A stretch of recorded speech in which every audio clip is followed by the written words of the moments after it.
Hello and welcome to what is actually the 200th edition of the John Guinn Travel Show. I know I said it would be 200 last week. I've recounted the shows, and when you're going to mess up, you might as well mess up properly. I loaded the same show twice on the website and missed one show off on my filing system. So that's what messed it up. I've gone through it all now, got my fingers and socks off and counted my toes, and it's now 200 shows. I know I say this every anniversary or every special edition, but after my very first show, 4 years ago now, 4.5 years perhaps, I never thought I'd get to show 2, let alone show 200. So thank you all for listening. This week's show is mainly travel news with the odd bit of advice for those travelling over the festive period. We're covering stories about the increase in passengers going through airports, Heathrow's expansion, an actor who, if you're my age, would be very familiar to you, but if you're older or younger than me, you may not have heard of him. I don't think he's done much recently, but there's a story about him getting arrested, which ties in with the airport security stories I'm sharing with you today as well. So let's start. I'll start off with Heathrow. And Heathrow has commenced the preparation of a planning application which will expand the airport with a new runway. The application is intended to be formally submitted in 2019 after the government has designated the National Policy Statement. You've got to get your plans in early. This news follows the government's announcement in October that a new runway at Heathrow is the preferred option for airport expansion. To inform its planning application, Heathrow will undertake extensive engagement and consultation with local communities and other stakeholders on various aspects of the scheme, including environmental impacts and project design. The first step will be to commence wildlife and other environmental surveys in the local area, starting in early 2017. The latest community bulletin from the airport, delivered to over 4,000 homes this week, sets out the information about this to residents living nearby. Heathrow's expansion director, Elizabeth Gilthorpe, said, Heathrow has its team in place, working to deliver the benefits of expansion in the most sustainable way. During the detailed planning process, there will be lots of opportunities for local communities, industry partners and other interested parties to help shape our proposals. Together we want to create a plan that not only boosts the economy, locally and across the UK, but one that delivers a lasting legacy even in the local area and tackles important local issues, including reducing noise and meeting air quality requirements. So there's going to be lots of consultation, so watch this space. If I get any news from any of the people who are against the airport expansion, I will bring that to you. But sticking with Heathrow, and this ties in nicely to a story I'm researching at the minute about flight times, but Qantas is set to fly non-stop from Heathrow to Australia. It's going to add to its list of aviation firsts, with the airline confirming it will operate non-stop flights between Heathrow and Perth on the 787 Dreamliner. This is actually nearly a 15,500 kilometre service. It's 2 kilometres short. And it will be the first regular passenger service directly to link Europe to Australia when it begins in March 2018. Qantas Group CEO Alan Joyce said that the history-making flight would be a watershed for travel, tourism and trade. He said, when Qantas created the kangaroo route between London and Australia in 1947, it took 4 days and 9 stops. Now it would take just 17 hours from Perth non-stop.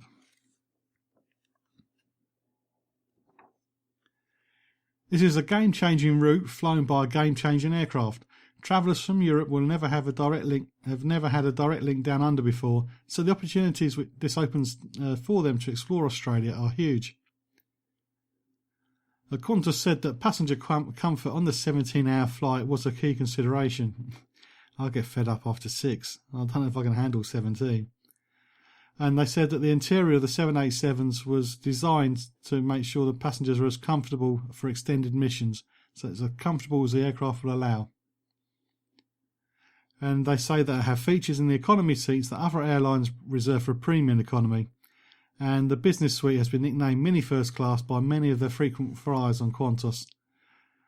And they're also redesigning their onboard service to help reduce jet lag. This enhanced Qantas cabin design is in addition to the comfort factors that Boeing built into the Dreamliner, which is improved air quality, lower cabin noise, and technology to reduce turbulence. Qantas expect the direct route to appeal to European travellers who want a non-stop link to Australia, and will see Australian travellers from across the country hub through Perth to London, and they feel this will boost tourism in both directions.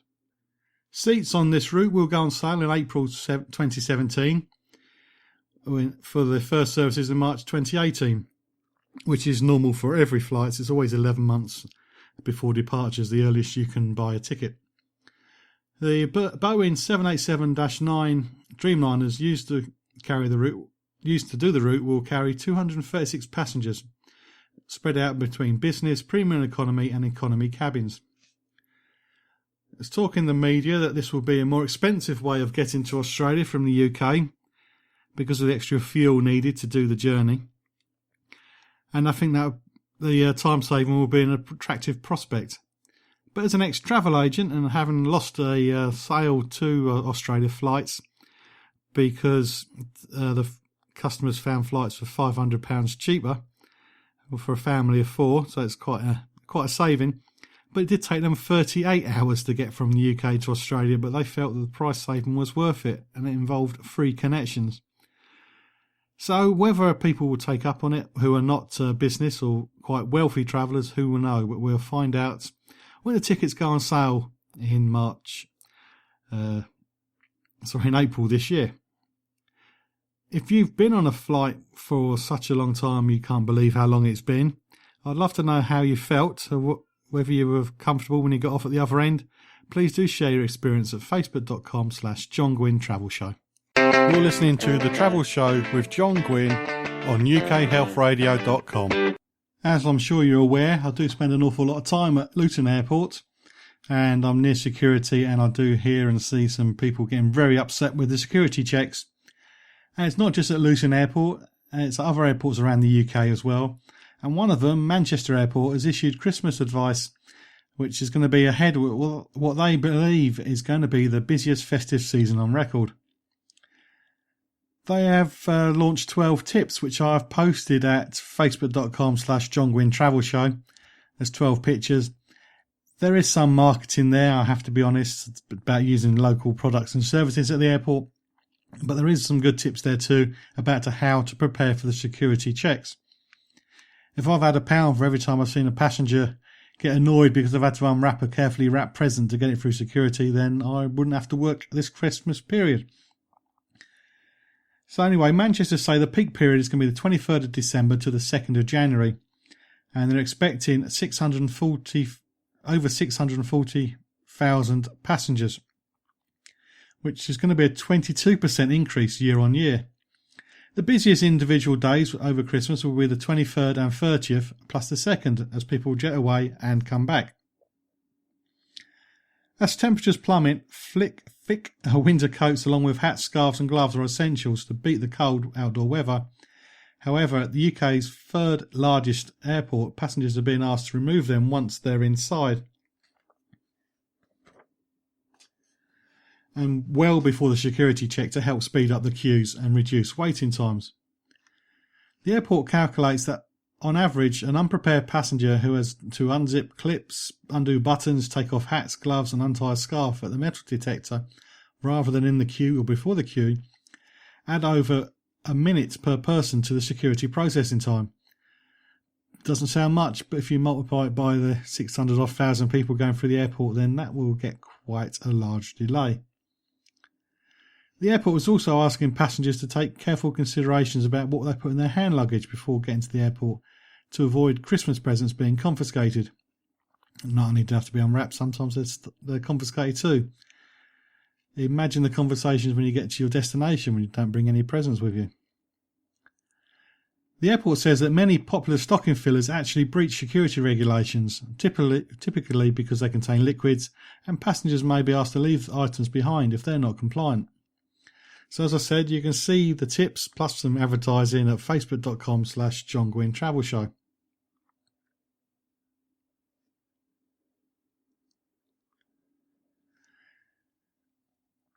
So to talk about some of the things, to say we go into the website, you can't put in your hand luggage, as well as Christmas presents intended for friends and family, there's also other bits and bobs as well. And the most confiscated items include perfume, aftershave, makeup, bottles of champagne, which are all prohibited under the liquids rule. More unusual items that are not allowed in hand luggage include cranberry sauce, brandy butter and snow globes, all of which must be checked into the hold. And this is because the usual rules apply, but about not having liquids in your hand luggage of more than 100 millilitres each, and it has to be able to fit into the clear plastic bag.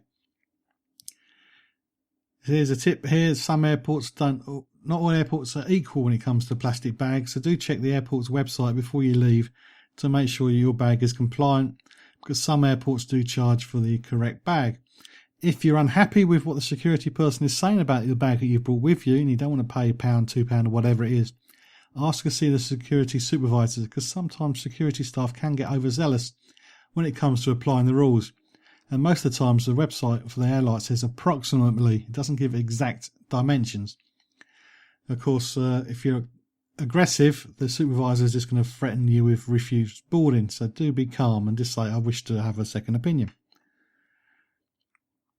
Christmas crackers are also an area of confusion. For the vast majority of airlines, they are strictly prohibited from hand luggage, although some do allow one box per passenger to be carried on board. The decision is down to your individual airline, so you also need to check with your airline security rules as well as the airport security rules. And if you're only travelling with hand luggage, you need to check the return airport security rules as well, because different countries interpret these rules in different ways. Gift wrap presents I've already mentioned cause massive issues, because if a bag requires a full search, security officers have to unwrap the present, and they're not going to unwrap it neatly. It's going to be torn apart because they don't have the time. So the advice is, as well as what's shown on the website, is to take off your coats, extra layers, boots, scarves and hats when you're in the queue. When it comes to what you can and can't pack in your hand luggage, follow the rules for the rules you've seen on the website, because there's no special relaxation for Christmas presents. It's going to be busy. Do prepare ahead. Don't get angry with people in front of you if they're not prepared, because it only makes the situation worse. As always with airports and airline, security and safety is the number one priority.